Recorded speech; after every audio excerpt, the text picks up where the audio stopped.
लेकिन काल बली का गाल पर जब पड़ता है एक चांटा, सोने की लंका वाला मिट्टी के ढेर में दिखाई दिया करता है। कितने आए इस दुनिया में जिन्होंने इस दुनिया को जीतने का प्रयास किया, कितने आए इस दुनिया में जिन्होंने यहाँ हुकूमत करने का प्रयास किया। ध्यान रखना, जिन जिन ने प्रयास किया वो काल के गाल में समा गए। ध्यान रखना, किस अकड़ में घूमते हो।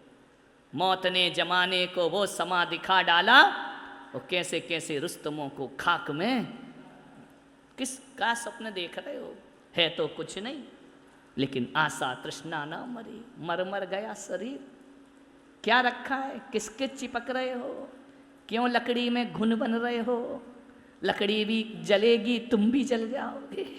ध्यान रखना, विचार करिए, सोचना है जिंदगी को सार्थक और सफल करने का। क्या हाथ लगेगा ये बताओ, चलो जोड़ लो, हाथ क्या लगेगा, कुछ नहीं। इस जहां का इस जहां पे सब भरा रह जाएगा, साथ में लाया था क्या जो साथ में ले जाए। जिंदगी को सार्थक करे। आज पवित्र दिन है, पावनता का, तृष्णाओं को जीतने का दिन है, लालसाओं को जीतने का दिन है, सत्य को समझने का दिन है।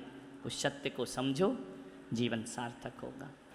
यदि ये कसौटी नहीं होती भगवान की तो 25, 30, 40 तीर्थंकर पैदा हो जाते, है ना।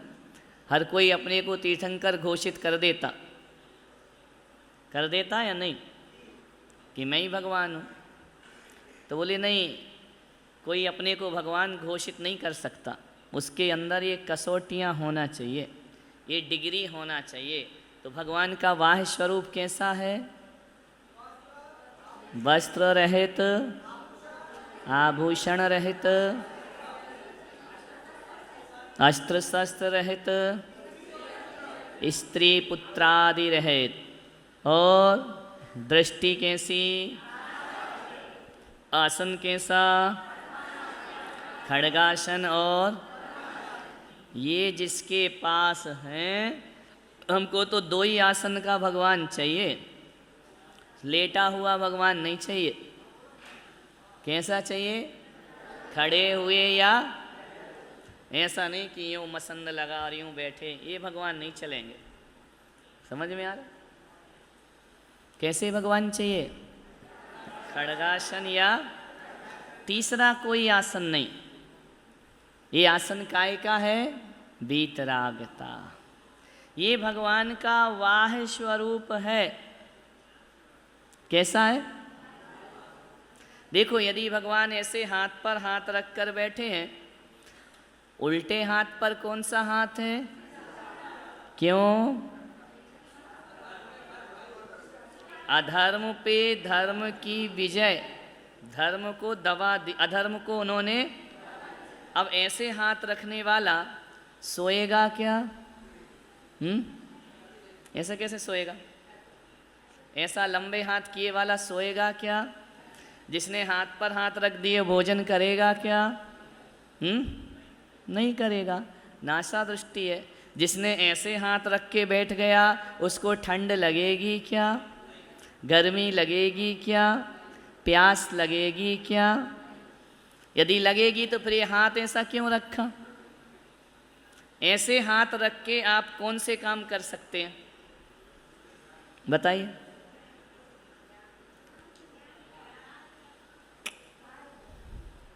कार्य, दैनिक कार्य कौन सा कर सकते। यदि आपको बोले कि आप पूरे दिन ऐसे बैठे रहो, तो अब आप दैनिक सांसारिक कौन सा कार्य कर सकते हैं, कुछ नहीं कर सकते। कुछ नहीं कर सकते, इसका मतलब कृतकृत्य हो गए। कैसे हो गए, अब उनको कुछ भी करना शेष नहीं। आप ऐसे बैठे, इसमें तो सब कुछ कर सकते हो, पैर हिला सकते हो, ऐसा कर सकते, वैसा कर सकते, नज़रें घुमा सकते हो। उनकी नज़रें घुमाने का मना कर दिया, कैसी है, दृष्टि नासा पे धरे, यहाँ वहाँ देखने का ही नहीं। समझ में आ रहा।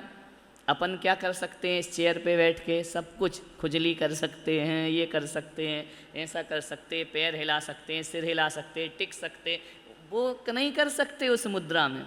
समझ में आया। इसका मतलब कर नहीं सक रहे हैं या हो नहीं रहा है, बोलो, होता नहीं है। इन सब क्रियाओं से वो रहित हो गए हैं, है ना। कैसे हो गए? आपको सीधा खड़ा कर दिया जाए, बोले अब पूरी दैनिक क्रियाएं करो खड़गासन में, कैसे करो? तो इस दो मुद्रा का नाम है कृतकृत्य। समझ में आ रहा? कुछ भी नहीं करना उनको, समझ आया? ये भगवान का कौन सा स्वरूप है? वाह स्वरूप। अब देखें, क्या भगवान भीतर से भी कुछ स्वरूप है उनका? ध्यान रखना, यदि भीतर से नहीं होगा तो बाहर भी नहीं होगा, है ना। तो भीतर से क्या स्वरूप है भगवान का? 18 दोषों से रहित हैं। अब पक्की कसौटी है, अब वो भगवान माने जाएंगे, अब उनको डिग्री मिलेगी भगवान की। अकेले ऐसे तो तुम भी बैठ सकते हो आधे 1 घंटे पद्मासन में, खड़े तुम भी हो सकते हो, तो क्या भीतर की चीज़ें हो गई आपके अंदर? नहीं हुई। आधे घंटे 1 घंटे बाद आप फिर चेंज हो जाएगी पोजीशन, उनकी कभी नहीं होती, है ना। अब वो भीतर से भगवान कैसे हैं? और बाहर का तो स्वरूप समझ लिया, भीतर से भगवान 18 दोषों से रहित हैं। कितने दोषों से? 18 दोष रहित जिनवर अरिहंत देव को नमस्कार। पढ़ते हैं, कितने दोषों से रहित हैं?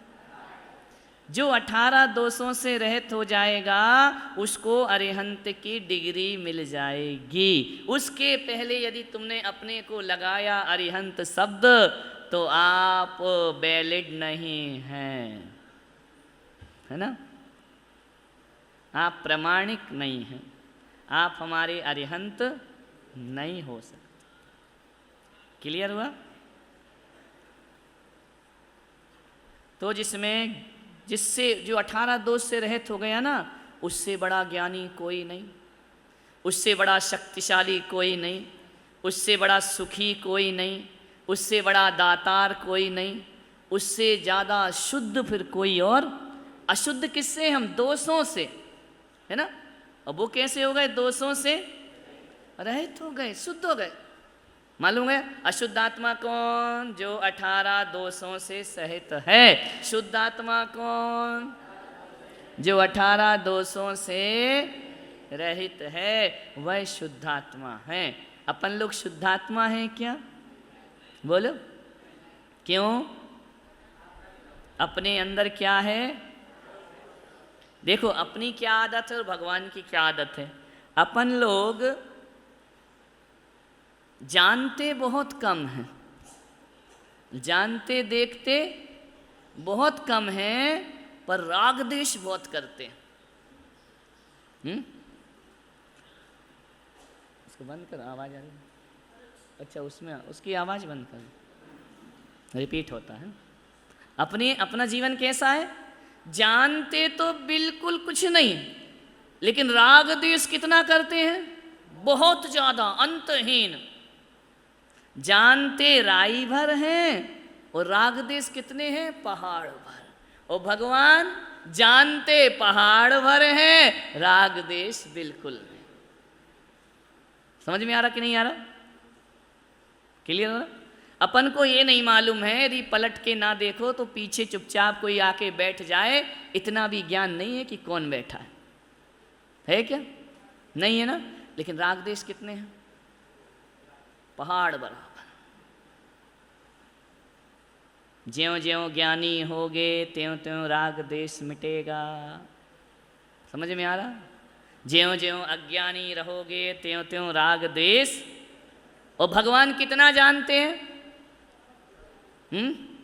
3 काल में, तीनों लोक में जितने द्रव्य हैं, उनकी जितनी पर्यायें हैं, उन सब को एक साथ जानते और देखते हैं।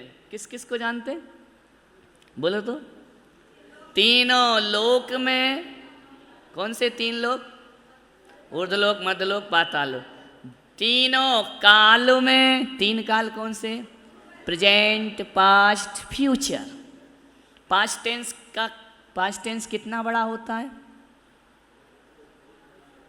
फ्यूचर टेंस कितना बड़ा होता है? प्रेजेंट टेंस कितना बड़ा? प्रेजेंट टेंस एक समय का होता है। वर्तमान कितना बड़ा है? एक समय का। भूतकाल अनंत। कितना है भूतकाल? और भविष्यकाल कितना है? अनंत।